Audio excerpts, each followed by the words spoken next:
Price the Lord. അനുഗ്രഹിക്കപ്പെട്ട പ്രഭാതത്തിൽ തിരുവചന സന്ദേശം ശ്രദ്ധിക്കുന്ന എല്ലാ പ്രിയപ്പെട്ടവർക്കും കർത്താവായ യേശുക്രിസ്തുവിന്റെ മഹനീയമായ നാമത്തിൽ വന്ദനം.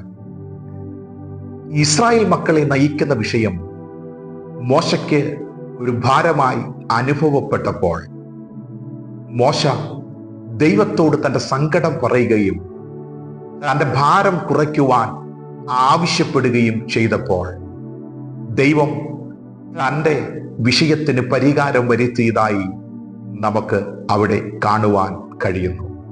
മോശ അനുഭവിച്ചു കൊണ്ടിരിക്കുന്ന പ്രതിസന്ധികൾ ദൈവം അറിയാത്തത് കൊണ്ടാണോ ദൈവം പ്രവർത്തിക്കാതിരുന്നത്? ഒരിക്കലും അല്ലവേ അല്ല. തൻ്റെ ഭക്തന്മാരുടെ ആവശ്യങ്ങൾ ദൈവസന്നദ്ധിയിൽ അറിയിക്കണമെന്നാണ് ദൈവം ആഗ്രഹിക്കുന്നത്. മോശ ദൈവസന്നിധിയിൽ തൻ്റെ സങ്കടം പറഞ്ഞപ്പോൾ എത്ര പെട്ടെന്നാണ് ദൈവം മോശയ്ക്കു വേണ്ടി ഇടപെട്ടതെന്ന് നാം ഓർക്കുക. പ്രശ്നങ്ങൾക്ക് മുന്നിൽ മോശ തൻ്റെ കർത്തവ്യം ഉപേക്ഷിച്ചു പോയില്ല, മറ്റാരെയും ഏൽപ്പിച്ചതുമില്ല.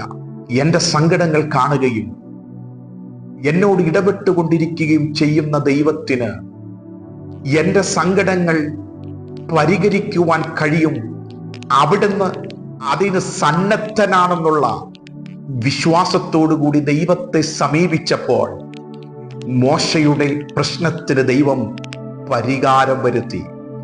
അങ്ങനെയാണെങ്കിൽ സ്വന്തം പുത്രന്റെ രക്തത്താൽ കൃപാസനത്തോടടുത്തു വരുവാൻ വരം നൽകപ്പെട്ടിരിക്കുന്ന എന്നോടും നിങ്ങളോടും ദൈവം എത്ര കരുണയോടെ ഇടപെടും. നമ്മെ ഏൽപ്പിച്ച ഉത്തരവാദിത്തങ്ങൾ നിറവേറ്റുന്നതിൻ്റെ ഇടയിൽ തളർന്നുപോയ എത്രയെത്ര അനുഭവങ്ങൾ നിങ്ങളുടെ ജീവിതത്തിൽ ഉണ്ടായിട്ടുണ്ട്.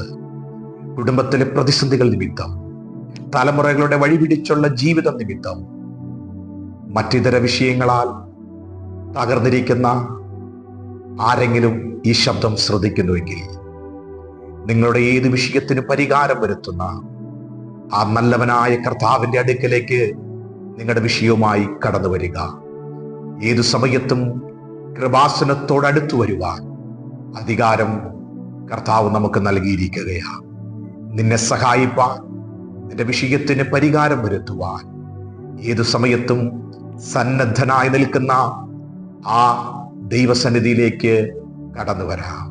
നീ അനുഭവിക്കുന്ന ഏത് വിഷയത്തിനും എൻ്റെ കർത്താവിൻ്റെ പക്കൽ മറുപടിയുണ്ട്. എൻ്റെ കർത്താവ് നിങ്ങളുടെ സകല വിഷയവും പരിഹരിക്കും. ആ നല്ല കർത്താവിൻ്റെ സന്നിധിയിൽ നമുക്ക് സമർപ്പിക്കാം. ഈ വചനങ്ങളാൽ കർത്താവ് നമ്മെ അനുഗ്രഹിക്കട്ടെ. ആമേൻ.